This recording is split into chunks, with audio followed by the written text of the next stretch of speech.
So match na match nga po ang naging bakbakan ng dalawang Pinoy undefeated knockout artist na sina AJ Pasiones at Richard Lasponia sa UKC Triple Threat Boxing event na ginanap sa Elorde Sports Center. Bagamat po kasi parehong may knockout power ang dalawa, ay buong tapang itong nagpalitan ng suntok sa buong laban at wala talagang bumabagsak sa kanila. Punong-puno ng aksyon ng bakbakan dahil sa tuwing makakatama ng solidong kombinasyon ng isang fighter ay agad naman babawi ang isa. Kaya pinahirapan talaga nila ang tatlong hurado nang dahil sa sobrang dikdikan ng kanilang naging sagupaan. Subalit sa bandang huli ay nakuha ni Pasiones ang panalo via unanimous decision sa score na 97-93 at 96-94. Kaya naman siya pa rin ang WBO Oriental Flyweight Champion. Dismayado naman si Lasponia sa naging desisyon dahil naniniwala ito na sapat na ang kanyang ginawa upang makuha ang panalo at maipatikim kay Pasiones ang kauna-unahang talo nito. Sa co-main event naman ay nagpakitang gilas din ang undefeated prospect na si Xavier Medicillo matapos niyang talunin ang dayong Japanese fighter na si Tatsuro Nakashima. Binugbog lang po ng ating pambato ang Hapon sa buong laban. Hanggang sa pagpasok ng round 9 ay dito na pumagitna ang referee upang hihinto ang laban dahil sobra-sobra na ang sinasapit ni Nakashima. Dahilan kung bakit nakuha ni Medicillo ang panalo via 9th round technical knockout. Bukod dyan ay nasungkit niya din ang bakanteng WBC International Minimum Weight title. Umabante na ang record ni Medicillo sa 9 wins with 5 knockouts at walang talo. Sa kabilang banda naman mga idol ay panay first round knockout naman nga po ang nagaganap sa undercard ng Pasiones vs Lasponia at halos karamihan pa ay body shot.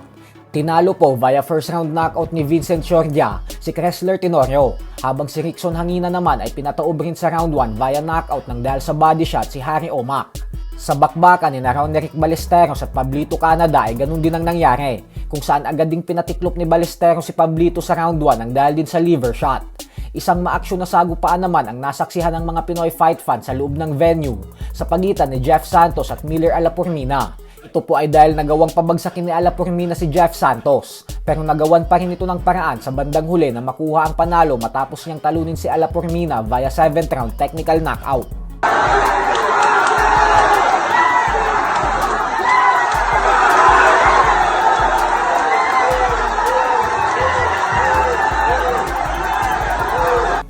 Samantala, isang nakakalungkot na balita naman nga po ang ibinunyag ng heavyweight world champion na si Alexander Usyk. Ito ay dahil kahit nakuha niya ang tagumpay sa laban kontra kay Rico Verhoeven via 11th round technical knockout, ay hindi pa rin ito lubos na makapagdiwang matapos niyang mapagbalitaan na itinago sa bomb shelter ang kanyang anak na babae sa bansang Ukraine nang dahil sa mga pambubomba sa bansa nila. Ayon kay Usyk ay tinext daw siya ng kanyang anak para batiin siya sa panalo. Subalit kasabay nito ay sinabi din umano ng kanyang anak na lubos siyang natatakot sa kasalukuyan niyang kinalalagyan ngayon nang dahil sa pinagbobomba ang bansa nila. Ayon kay Usyk ay ginamit niya umano ang post-fight interview niya bilang pagkakataon na makuha ang atensyon ng buong mundo nang dahil sa gulong nangyayari sa bansa nila. Hindi niya umano iniisip na gamitin ito para sa panalo niya at sa titulo niya. Kaya sana naman ay nasa mabuting kalagayan lang ngayon ang kanyang anak at buong pamilya. At syempre sana matapos na ang mga kaguluhan na nangyayari sa iba't ibang bansa dahil wala naman tayong mapapala sa mga gera na yan. Langgam lang tayo sa isang napakalawak na kalawakan kaya dapat magmahalan na lang. So hanggang dito na lang po muna tayo mga idol. Sports Talk PH, kakaiba ang laban ng mga